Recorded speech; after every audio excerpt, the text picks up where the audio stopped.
Hello friends, मैं रजत सलाथिया दोबारा से आपका स्वागत करता हूं इस नई वीडियो में। इस वीडियो में हम पढ़ेंगे अबाउट सेलुलर रेस्पिरेशन।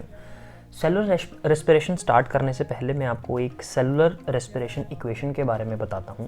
आप ज़रा इसको देखना, समझने, अब मैं इसको समझाऊंगा बाद में ब्रीफ में। देखो, इस रिएक्शन के अंदर दो रिएक्टेंट्स हैं, एक ग्लूकोज है, एक ऑक्सीजन है। ठीक है, ये बनते क्या हैं? ये जाके बनते हैं एक कार्बन डाइऑक्साइड, एक बनते हैं वाटर और एक बनती है एनर्जी। ठीक है, ये जो एनर्जी है ना, इसको आप ध्यान से फोकस करना। इसके आगे मैंने लिखा हुआ एटीपी। ठीक है, अभी मैं आपको सब कुछ बताता हूँ इसके बारे में। सेलुलर रेस्पिरेशन होता क्या है? सेलुलर रेस्पिरेशन, ये मैंने लिखा what is cellular respiration. Molecules broken down from food, किसके अंदर? केमिकल एनर्जी के अंदर। हमारी बॉडी के अंदर जो भी एनर्जी मिलती है हमें, कहाँ से मिलती है? खाने से मिलती है। आपको ये पता है कि खाना जो हम खाते हैं, जो हम न्यूट्रिएंट्स लेते हैं, वो किसी चीज़ में ब्रेक डाउन होते हैं, और जितने भी मैक्रो न्यूट्रिएंट्स होते हैं, 3 किस्म के होते हैं मैक्रो न्यूट्रिएंट्स। आपके फैट्स, आपके प्रोटीन्स और कार्बोहाइड्रेट्स, वो सारे के सारे जैसे टूटते हैं ग्लूकोज में, जिसको एक ऑर्गेनिक मैटर कहा जाता है। ये तीनों जो न्यूट्रिएंट्स हैं ये टूटते हैं मैक्रो न्यूट्रिएंट्स ग्लूकोज में। ग्लूकोज मिक्स होता है ऑक्सीजन के साथ और वो आपको देता है एनर्जी। और बाई प्रोडक्ट जो आपको पता है कि कार्बन डाइऑक्साइड, हम अपने बाय प्रोडक्ट कार्बन डाइऑक्साइड छोड़ते हैं और वाटर। ठीक है, ये दो चीज़ें बाय प्रोडक्ट होती हैं, energy in the form of ATP.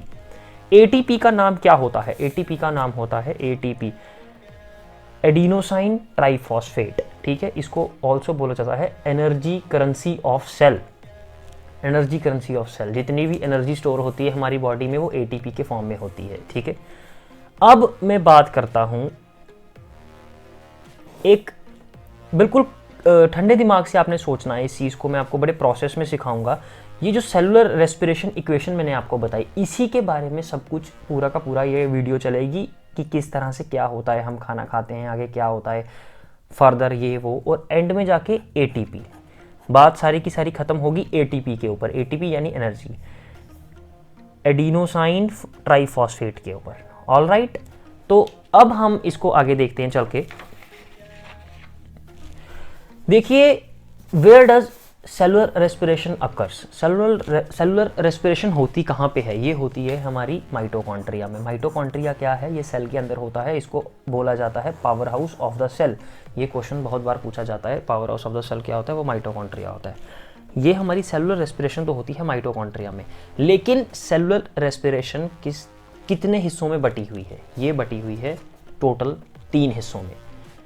पहली, दूसरी, तीसरी। ग्लाइकोलिसिस, कर्ब साइकिल और इलेक्ट्रॉन ट्रांसपोर्ट चेन, 3 चीज़ें हैं। सबसे पहले होता है ग्लाइकोसिस, फिर उसके बाद होता है कर्ब साइकिल और लास्ट में होता है इलेक्ट्रॉन ट्रांसपोर्ट चेन। अब मैं बात करता हूं सबसे पहले ग्लाइकोलिसिस की। ग्लाइकोलिसिस के यहाँ पे आप देखिए, मैंने तीनों, जो सबसे पहले ये है, फिर ये है, फिर ये है, मैंने एरो बनाए हुए हैं। ठीक है, इनके नीचे मैंने ब्रैकेट में कुछ लिखा है, जैसे यहाँ पे एनारोबिक लिखा है, यहाँ एरोबिक लिखा है, यहाँ भी एरोबिक लिखा है। इसका मतलब, एनारोबिक का मतलब होता है जो भी आपकी रिएक्शन, जो भी आपका कोई भी चीज़ जो एब्सेंस ऑफ ऑक्सीजन में हो रही है, ऑक्सीजन के बिना पे हो रही है, मतलब ऑक्सीजन वहाँ प्रेजेंट नहीं है, उसको बोला जाता है एनारोबिक। एरोबिक यहाँ पे, एरोबिक यहाँ पे, यानी कि कर्ब साइकिल और इलेक्ट्रॉन ट्रांसपोर्ट चेन के अंदर ऑक्सीजन प्रेजेंट होती है, लेकिन ग्लाइकोलिसिस में आपका ऑक्सीजन प्रेजेंट नहीं होती है। तो सबसे पहले बात करते हैं ग्लाइकोलिसिस में क्या होता है। देखो, जो ग्लाइकोलिसिस है ये टेक्स प्लेस, ये कहाँ होता है? ये साइटोप्लाज्म ऑफ द सेल में होता है। ये आपको पता होना चाहिए, सेल के कौन से हिस्से में? Cytoplasm of the cell. उसके बाद ग्लाइकोलिसिस का मेन काम होता है splitting of molecule of glucose. अब ये ग्लूकोज कहाँ से आया? जो भी चीज़ हम खाएंगे, जो भी हम न्यूट्रिएंट ले रहे हैं, मैंने आपको पहले ही बताया, या तो प्रोटीन या कार्बोहाइड्रेट या फैट्स को लिपिड्स भी कहते हैं, वो बन जाता है ग्लूकोज जब हमारी बॉडी में जाता है। उस ग्लूकोज को तोड़ने का काम होता है यहाँ पे। ठीक है, ग्लाइकोलिसिस करता है ग्लूकोज को तोड़ने का काम। ये होता कहाँ पे है? साइटोप्लाज्म ऑफ द सेल में। ठीक है, उसके बाद मेन चीज आपने देखनी है, ये जो ग्लाइकोलिसिस होता है ये बनाता क्या है? 4 मॉलिक्यूल्स ऑफ एटीपी बनाता है। यहाँ पे आप देख लीजिए 4 मॉलिक्यूल्स ऑफ एटीपी, लेकिन इस 4 को अगर मैं 2+2 लिखूं तो कोई फर्क नहीं पड़ेगा ना। जो 2 मॉलिक्यूल्स होते हैं ये यहीं पे यूज हो जाते हैं, ग्लाइकोलिसिस में ही यूज हो जाते हैं, क्योंकि कोई भी चीज अगर कुछ करना है तो उसको ताकत चाहिए, तो 2 एटीपी यहीं पे यूज हो जाते हैं, तो पीछे बचते हैं 2 एटीपी। यानी कि जो यूजफुल एटीपी है वो सिर्फ 2 है, 4 नहीं है, ये आपने ध्यान रखना है, 2 एटीपी। 2 एटीपी हमको मिल गए ग्लाइकोलिसिस से। उसके बाद ये ऑल्सो 2 चीजें बनाता है, एक पायरुविक एसिड बनाता है और साथ में NADH बनाता है। अब ये जो पायरुविक एसिड है ये कहाँ पे काम आता है, ये आता है कर्ब साइकिल में काम। कर्ब साइकिल जो मैंने आपको बताया था ये एक एरोबिक रिएक्शन है, एरोबिक साइकिल है, तो यहाँ पे ऑक्सीजन प्रेजेंट होती है।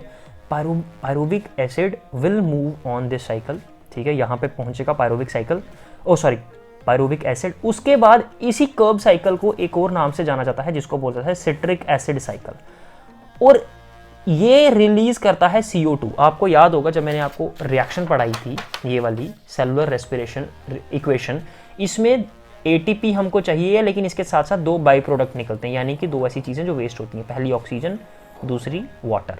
तो ऑक्सीजन कार्बन डाइऑक्साइड, जो कार्बन डाइऑक्साइड है ये कहाँ पे आ रहा है, देखिए जरा, कर्ब साइकिल के अंदर जाके निकल रहा है। और अगर आप इलेक्ट्रॉनिक ट्रांसपोर्ट चेन में देखेंगे तो यहाँ पे मैंने लिखा होगा कहीं पे वाटर रिलीज होता है,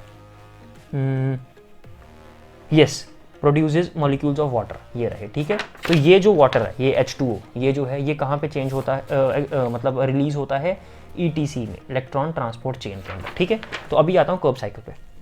ये जो कर्ब साइकिल है, ये कर्ब नाम कहाँ से आया है, एक साइंटिस्ट के नाम पे, हंस कर्ब्स के नाम पे, ठीक है। हंस कर्ब्स वही हैं जिन्होंने सेलुलर रेस्पिरेशन का इजाद किया है, इसको डिस्कवर किया हुआ है, ठीक है। और ये कहाँ, जैसे मैंने आपको बताया था ग्लाइकोलिसिस कहाँ पे टेक्स प्लेस, कहाँ पे होता, कहाँ पे है, साइटोप्लाज्म ऑफ द सेल में। लेकिन कर्ब साइकिल कहाँ पे होता है, मैट्रिक्स ऑफ द माइटोकॉन्ड्रिया। ये मैंने आपको बताया था, माइटोकॉन्ड्रिया कहाँ, सेल में होता है, सेल का पावर हाउस को बोला जाता है माइटोकॉन्ड्रिया, ये लिखा हुआ है मैंने। तो मैट्रिक्स ऑफ माइटोकॉन्ड्रिया, ठीक है। और ये कितना ATP बनाता है, ये भी 2 ATP प्रोड्यूस करता है। ये 4 करता था, 2 यूज हो जाते थे, तो रेस्ट में बचते कितने थे अपने पास, 2 यहाँ पे बचते थे, 2 यहाँ पे बचते थे। और अब बात करते हैं इलेक्ट्रॉन ट्रांसपोर्ट चेन, ये भी एक एरोबिक प्रोसेस है। ये प्रोड्यूस, सबसे पहले तो ये वाटर बनाता है जो मैंने आपको बताया, बाय प्रोडक्ट जो रिएक्शन के अंदर। उसके बाद ये एक series of protein located in the mitochondrial membrane है, और ये कितना ATP प्रोड्यूस करता है, 34। तो अगर आप टोटल करोगे इसका, इसका, ये कितने हमको दिए इसने यूजफुल, 2, इसने भी कितने दिए, 2, इसने कितने दिए हमें, 34। तो अगर हम इन तीनों को ऐड कर देंगे, 2 + 2 4, 4 + 34 इज 38, यानी कि 38 ATP टोटल प्रोड्यूस होती है एक सिंगल सेलुलर रेस्पिरेशन जब टेक प्लेस करता है, एक सिंगल ग्लूकोज से, ठीक है। जब एक ग्लूकोज हमारी बॉडी में आता है, ग्लूकोज टूटता है ग्लाइकोलिसिस में, आगे कर्ब साइकिल में जाता है, फिर उसके बाद होता है इलेक्ट्रॉनिक ट्रांसपोर्ट चेन, ठीक है। ये आपको समझ आया। एक चीज़ और ध्यान से देखिएगा, ये ग्लाइकोलिसिस के यहाँ पे मैंने एक लिखा हुआ यहाँ पे एनारोबिक, उसके बाद ये जो मैंने एरो डाला हुआ है, यहाँ पे लिखा है एरोबिक पाथवे, एक नीचे से एरो करके मैंने लिखा है एनारोबिक पाथवे। एरोबिक पाथवे यानी कि ये वो पाथवे का मतलब होता है रास्ता, ये वो रास्ता जहाँ पे ऑक्सीजन उसको मिल जाती है। तो ये मैंने आपको जितने कुछ अभी बताया, ग्लाइकोलिसिस के बाद कर्ब साइकिल आया, इलेक्ट्रॉनिक ट्रांसपोर्ट चेन आया, ये एक एरोबिक पाथवे का रास्ता था। लेकिन कभी कभी क्या एक और रास्ता होता है जिसको एनारोबिक पाथवे बोलते हैं, उसके अंदर फर्मेंटेशन होती है, ठीक है। फर्मेंटेशन क्या होता है, अगर आप देखो ग्लाइकोलिसिस में मैंने क्लियरली लिखा हुआ एनारोबिक है, यहाँ पे ऑक्सीजन का यूज नहीं है, लेकिन अगर इसको ऑक्सीजन आगे मिलता है तो वो कर्ब साइकिल का काम करेगा। लेकिन अगर सपोज ऑक्सीजन नहीं मिलती तो फर्मेंटेशन होगी। तो फर्मेंटेशन क्या होती है, अभी हम इसके बारे में बात करेंगे। फर्मेंटेशन वो चीज़ है जब आपको ऑक्सीजन नहीं मिलती है। जैसे सपोज आप करो, कोई एक एथलीट है जो बहुत तेज़ भागता है, या हम खुद बहुत तेज़ भागते हैं तो हमारी टांगों में दर्द हो जाती है, हमारी मसल में प्रॉब्लम, मतलब प्रॉब्लम तो नहीं कहूँगा, फटीग आ जाता है, थकावट आ जाती है, यानी कि जितनी ऑक्सीजन उसको चाहिए थी उतनी ऑक्सीजन नहीं पहुँच पाती, जिस वजह से लैक्टिक एसिड प्रोड्यूस हो जाता है हमारे मसल्स के अंदर।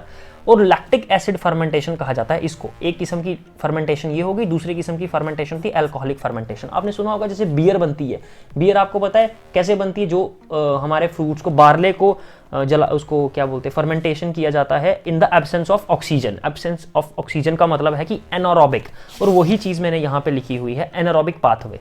तो ये चीज़ हो गई आपकी फर्मेंटेशन। उसी तरह से अब आपको क्वेश्चन क्या क्या आ सकते हैं सेलुलर रेस्पिरेशन के ऊपर। एक तो पूछा जा सकता है कि एनारोबिक क्या है, एनारोबिक क्या है। एनारोबिक से आपको पता लगेगा ऑक्सीजन नहीं है, एरोबिक में ऑक्सीजन है। उसके बाद इसमें कितने हिस्से में बांटा गया है, glycolysis, Krebs cycle, electronic transport chain में।